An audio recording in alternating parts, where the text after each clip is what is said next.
अंतस का वादा है। इस बार दीपावली पर सिर्फ बाहर ही नहीं, आपके भीतर भी रोशनी होगी। इस त्योहार में हम सभी अपने स्वजनों से मिलने जाएंगे, बातें होंगी, खाना पीना भी होगा, नए कपड़े होंगे, झालर, दिए, बम, पटाखे, फुलझड़ी, न जाने क्या क्या। वर्ष का सबसे बड़ा उत्सव मनाया जाएगा। सब कुछ बहुत सुंदर है, मनोरम भी है। बस एक कमी है, इस विवरण में कहीं भी राम नहीं है, सत्य नहीं है, अंतस नहीं है। जिनके लिए उत्सव रखा गया था वे ही कहीं देखने को नहीं मिल रहे। गहरी भूल, गलती हो रही है। अब भूल तो हुई, लेकिन अब उदास नहीं होना, क्योंकि यदि आज भी आंखें खुल गई तो सब कुछ पलक झपकते ही बदल जाएगा। जरूर मनाएं दीपावली, लेकिन उत्सव में पूरी तरह बेहोश होने के बजाय अपने आस पास नजर घुमाएं और ध्यान से देखें क्या हो रहा है। हम सभी कहाँ के लिए निकले थे और आज कहाँ पहुंच गए। ध्यान रहे अंतस की धारा में सर झुकाना नहीं, सर कटाना पड़ता है। तब कहीं जाके गुरु से कुछ सीख मिलती है। तब एक ऐसा विस्फोट होता है जहां हर पल एक नवीनता, एक क्रांति का अनुभव होता है।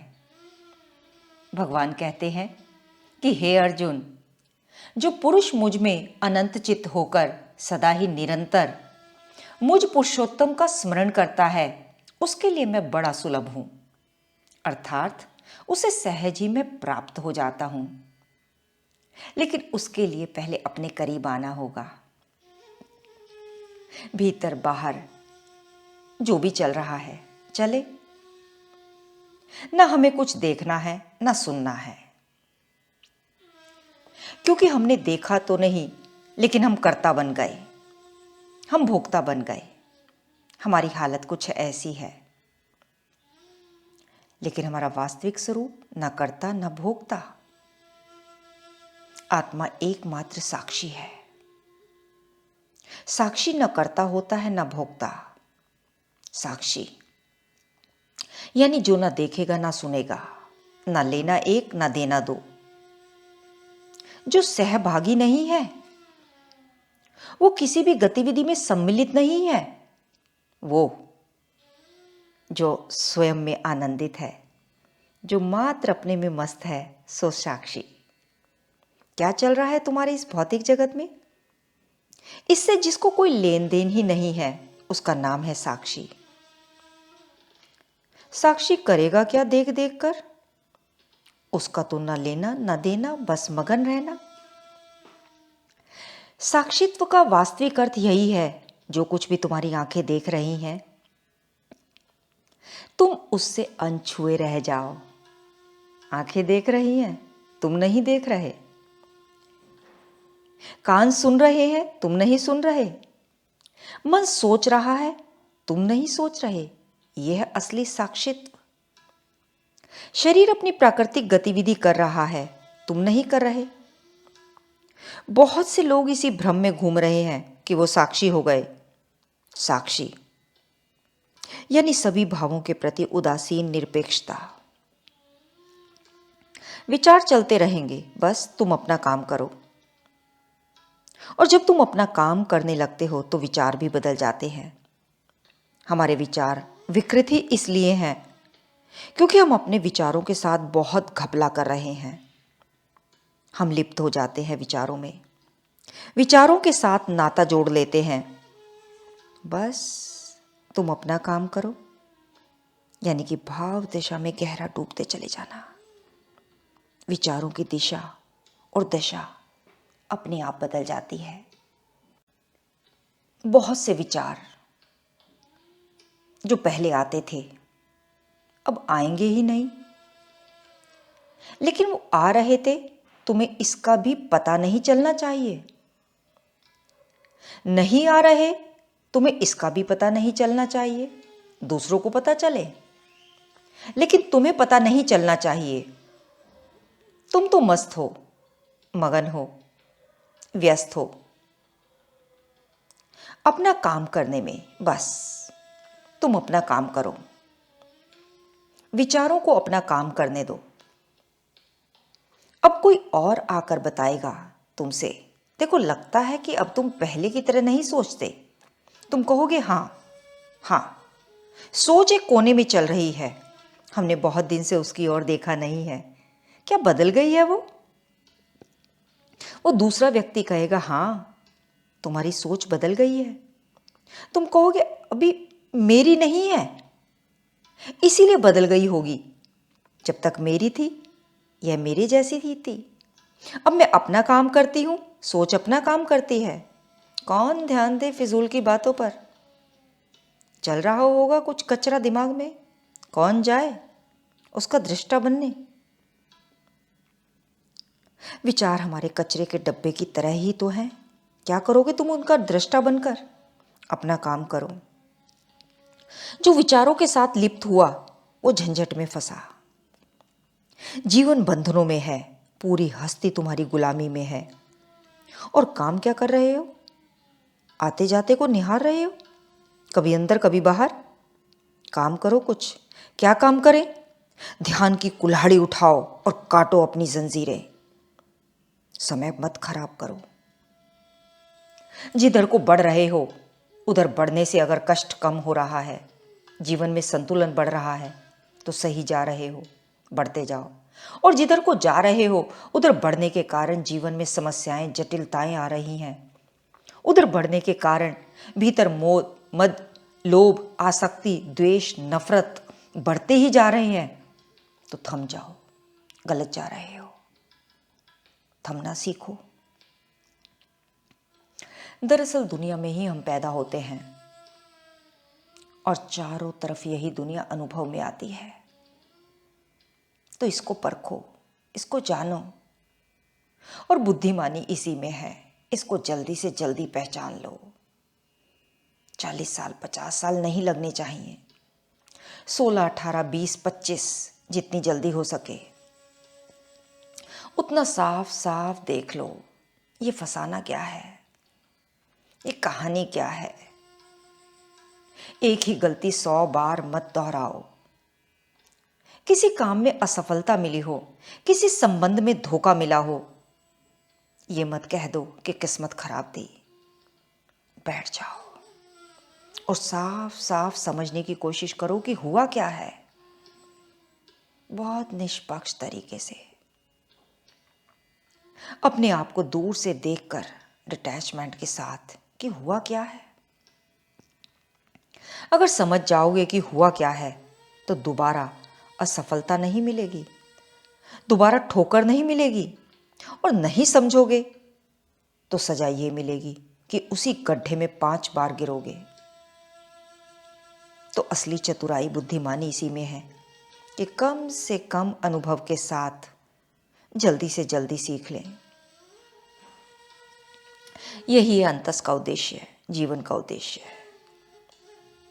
बहुत गहरा झांकना, गहराई को उपलब्ध होना।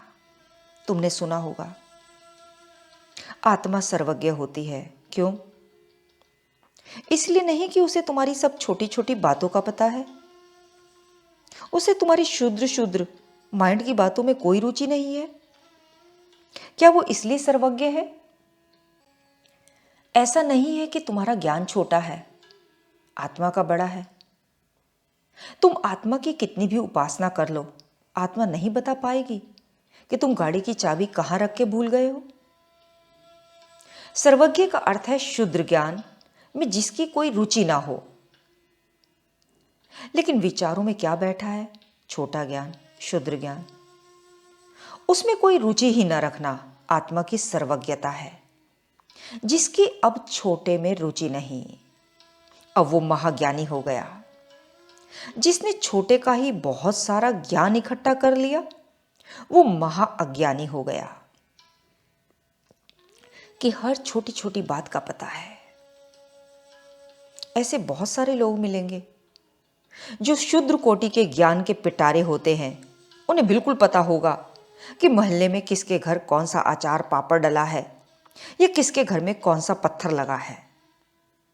ऐसा ऐसा खुफिया ज्ञान होगा उनके पास जो किसी और के पास हो ही नहीं सकता। ज्ञानी कौन? जिसको शुद्र ज्ञान से कोई मतलब नहीं। आत्मा ऐसी ही है जो किसी से कोई मतलब नहीं रखती। इसी मतलब न रखने को कहते हैं साक्षित्व।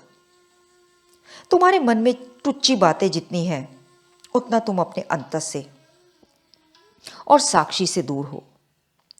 तुम्हें छोटी छोटी बातों की जितनी खबर है उतना ज्यादा तुम्हारे मन में कचरा भरा हुआ है। घटिया बात का पता ही नहीं होना चाहिए।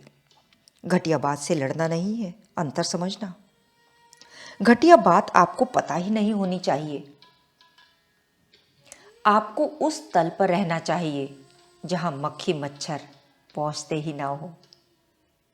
अब आप गटर में निवास करें और कहें कि मैं सफाई की विधि अपना रहा हूं, मैं ध्यान कर रहा हूं। ये खास तरह का स्प्रे है, लेफ्ट से छोड़ेंगे तो मक्खी स्प्रे, राइट से छोड़ेंगे तो मच्छर स्प्रे। और ये गहन आध्यात्मिक विधियां हैं। एक से ध्यान लगेगा, एक से योग लगेगा और सब मक्खी मच्छर दूर रहेंगे। ये भारी मूर्खता है।